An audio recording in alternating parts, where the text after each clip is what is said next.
चलो दिखाई दे रहा है ठीक? Yes sir. तो let us start from yesterday. कल जो हमने किया था, कल हमने ये रिलेशन निकाली थी V1 equal to M1 minus M2 into U2 plus 2 M2 U2 divide by M1 plus M2। तो इसको मैं ऊपर लिखूंगा, ठीक है?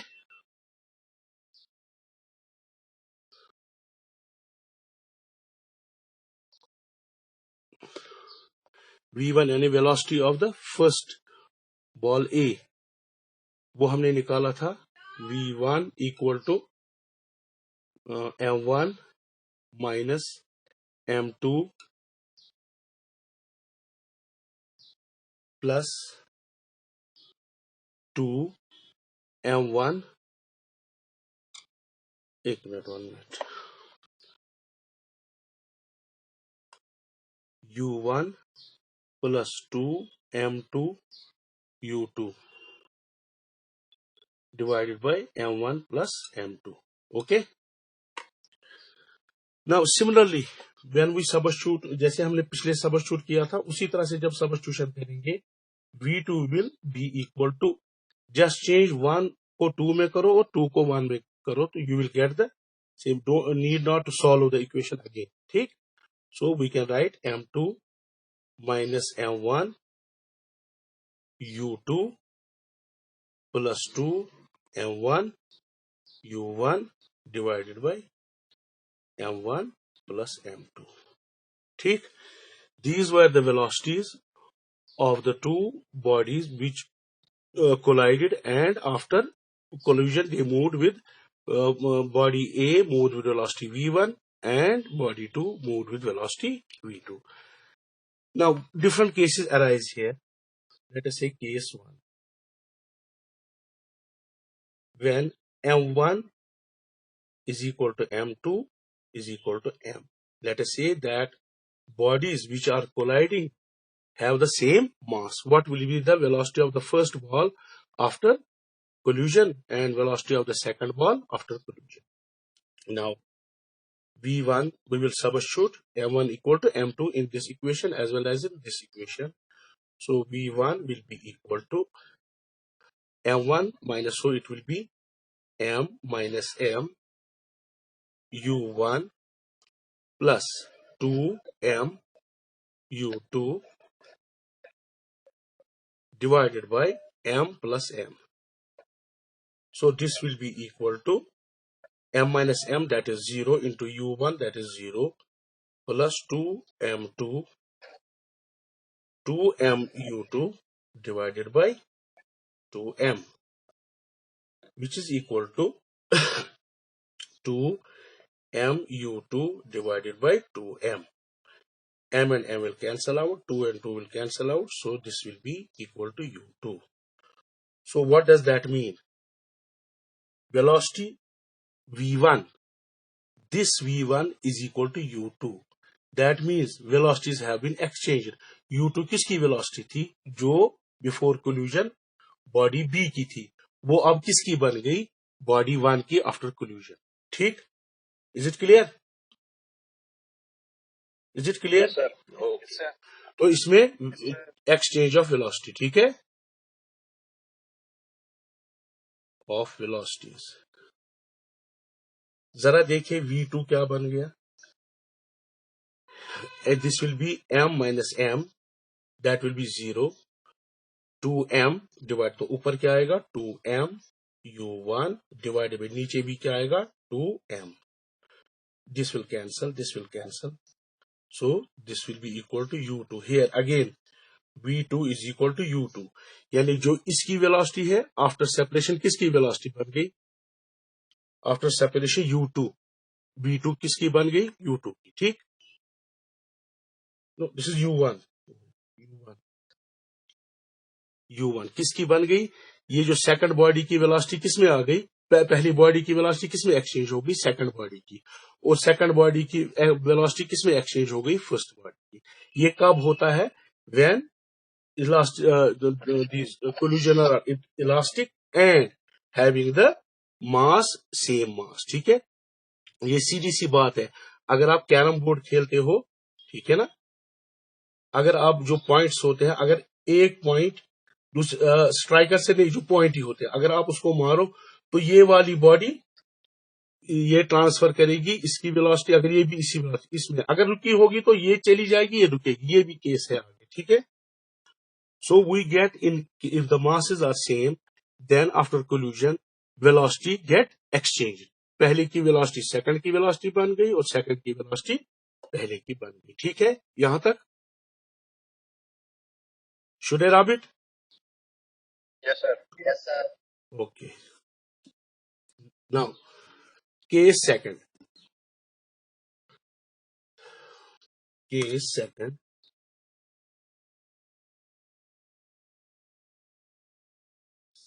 what will be the case second? Let us assume that u2 is equal to 0. That is, this body is at rest. Second body is at rest.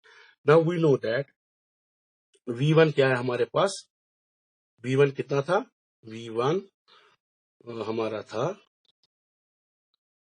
m1 minus m2, अभी लिखी थी ना हमने, into u1 plus 2 m2 u2 divided by m1 plus m2. Now, since u2 is at rest, that is, we have to substitute u2 equal to 0. So what will be v1? v1 will be equal to m1 minus m2 into u1. Since this is 0, this whole term will be equal to 0. And नीचे क्या रहेगा, m1 plus m2. इससे क्या पता चला, जो अगर ये बॉडी रेस्ट पे है, जब ये बॉडी इससे फर्स्ट बॉडी टकराएगी, उसकी velocity after collision will be slightly less because m1 minus m2 is small than m1 plus m2. So denominator is larger. So v1 will be less than u1, ठीक है।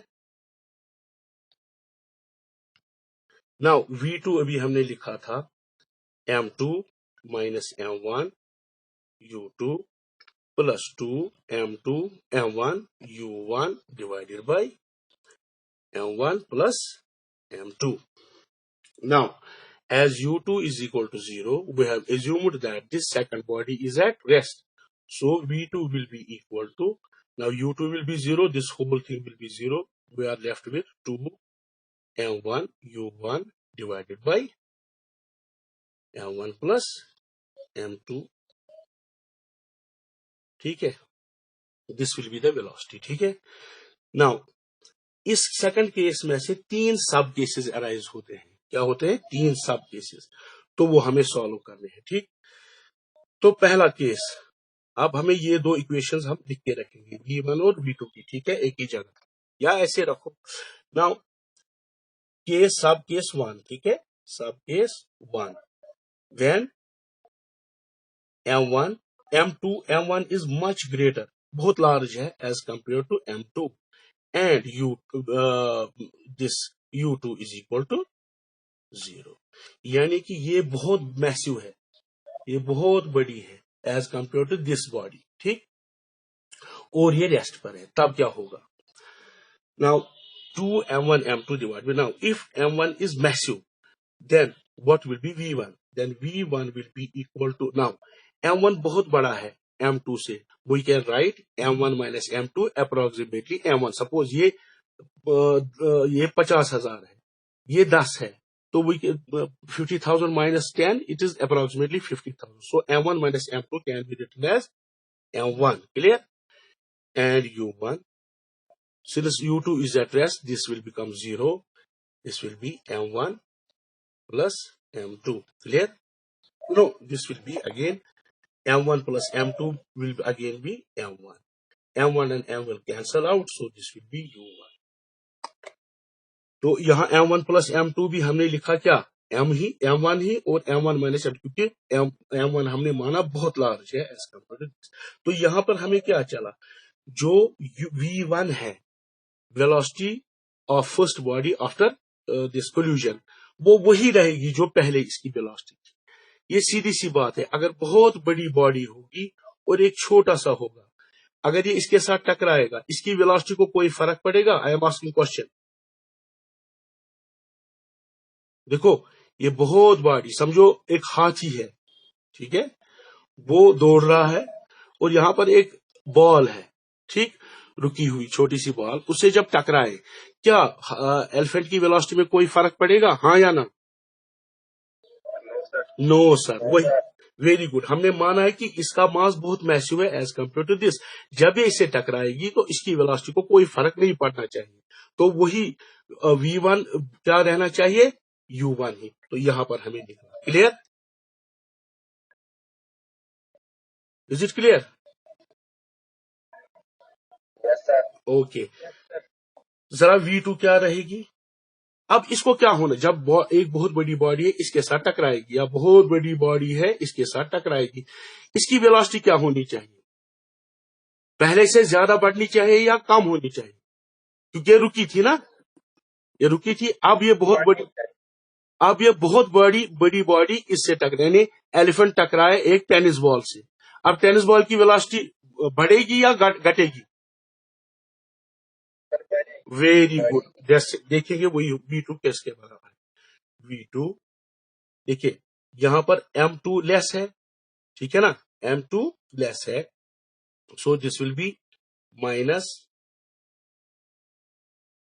m1 plus 2, नहीं ये तो 0 हो जाएगा, क्यों, u2 0 है क्योंकि पहले रेस्ट पे है, तो ये 0 होगा, यहां क्या बचा, 2m1 u1 divided by m1 plus m2 किसके बराबर है, m1 ही के बराबर, ठीक, सो m1 and m will cancel, this will be 2u1, 2u1, यानी इस तिनके की जो वेलोसिटी होगी वो ट्वाइस बहुत बड़े, ये तो एक्सपेक्टेड है क्योंकि ये छोटी चीज है, तो जब ये बड़ी चीज से टकराएगी, बहुत बड़ी चीज, तो उसकी वेलोसिटी जो होगी, जो बड़ी बॉडी उससे दुगना, 2u1, is it clear? Very good, it is twice that, ये एक्सपेक्टेड भी था, क्यों, और बहुत बड़ी बॉडी एक छोटी बॉडी से टकराएगी तो वो बहुत दूर तेज चलनी चाहिए, ठीक है ना, तो ये इसकी वेलोसिटी जो हमें निकली वो दुगना निकली, जो बहुत बड़ी बॉडी इसके साथ टकराई। क्लियर? ये हो गया एक सब केस। दूसरा सब केस इसका है सेकंड केस, ठीक, when m2 is much large than m1, यानी ये जो बॉडी बड़ी है, अब छोटी बॉडी टकरा रही है बहुत बड़ी बॉडी से, क्या होना चाहिए, आप मुझे ऐसे बताओ अभी एनालिसिस करने से पहले, अगर ये रुकी हुई है बहुत बड़ी, समझो एलिफेंट रुका हुआ, ठीक, यहां से एक टेनिस बॉल आ रही, इसके साथ टकरा गई, बताओ क्या होना चाहिए? हाँ हाँ, नहीं ये अपनी जगह से हटेगा, वेरी गुड, तो ये रेस्ट पे, तो ये क्या आगे बढ़ेगा या पीछे जाएगा? ये छोटी बॉडी जब टकराएगी बड़ी बॉडी से, क्या ये इसको पार करेगी, आगे जाएगी? नहीं, आप सोचो, आप एक दीवार से एक टेनिस बॉल लगा रहे हैं, क्या दीवार अपनी जगह से हटता है? पीछे, वेरी गुड, वही आना चाहिए ना। लेट अस सी, v1 क्या होगा, अब हमारा मैसिव क्या है, m2, सो m1 को हम रिगार्ड 0 करेंगे, तो ये क्या बनेगा, माइनस m2 u1, ये तो वेलोसिटी 0, ये तो बड़ी बॉडी रुकी हुई है तो ये 0 हो जाएगा, नीचे क्या रहेगा, m1 को हम नेग्लेक्ट करेंगे, 0 बचेगा क्या, m2 and m2 will cancel, ये क्या निकलेगा, माइनस u1, ठीक है, तो जब ये छोटी बॉडी इसके टकरा जाएगी, ये वापस आएगी उसी जो उसकी वेलोसिटी थी, उसी वेलोसिटी से टकरा के वापस जाएगी। बात समझ में आई?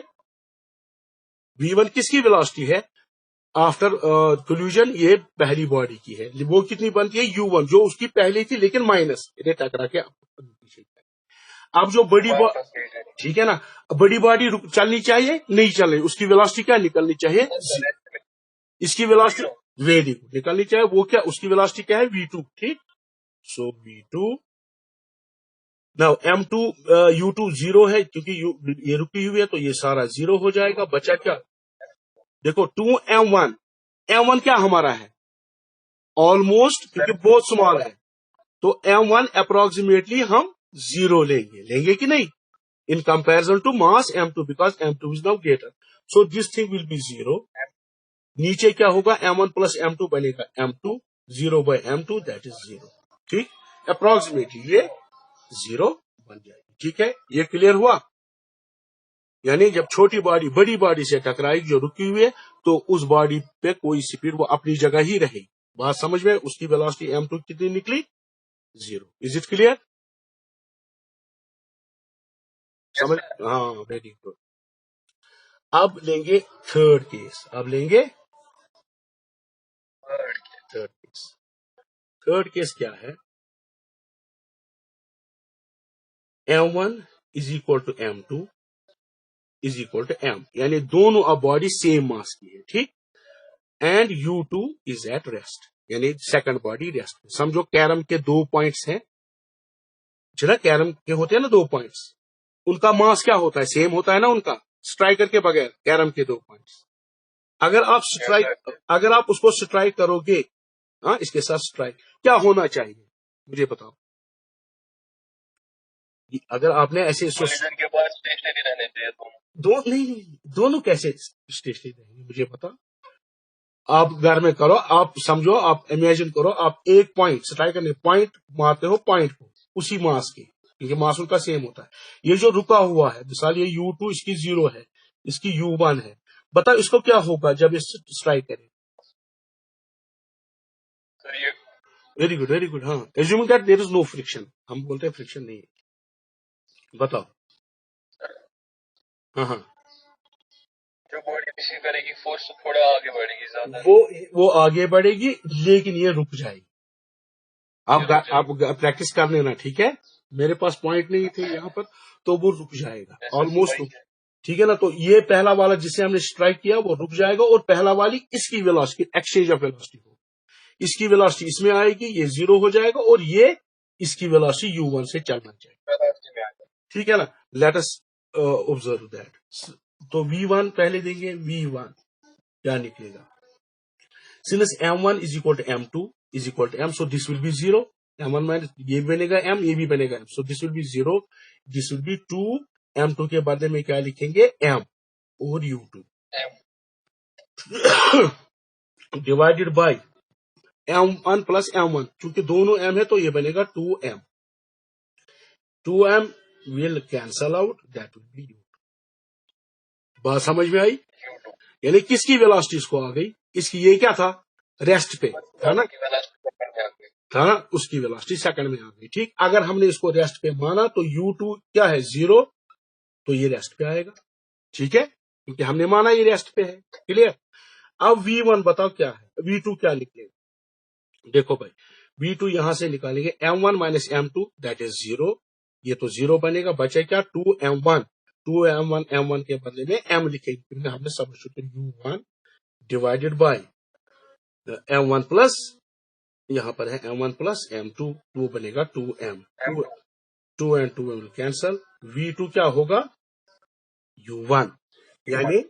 यानी ये जो u1 जो पहले आ रहा था वेलोसिटी से, इसकी u2 0 थी.